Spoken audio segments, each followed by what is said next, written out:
বৰ্তমান মই নাৱত গৈ আছোঁ আৰু অলপ পিছত এটা বগী আহি আছে, লৈ যাম। আজি আপোনালোকক এই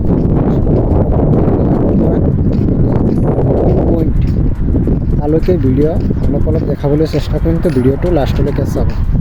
পাৰ্টিখন আহি আছে অলপ পিছত। বাকী এইফালে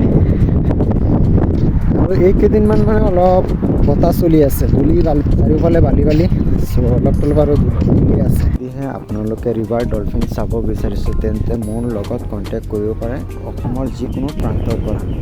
লোকেশ্যনখিনি হ'ল তেজপুৰ কলীয়া বুমৰা ব্ৰিজ, তাতে বুকিং পইণ্টটো আছে। তাৰ পৰা আমি কাজিৰঙা যিটো ডলফিন পইণ্ট তালৈকে যাওঁ, প্ৰায় 1 ঘণ্টাৰ জাৰ্ণি হয়। আৰু কিমানখিনি বাজেট আহিব সম্পূৰ্ণখিনি কণ্টেক্ট কৰিব, বুজাই দিম।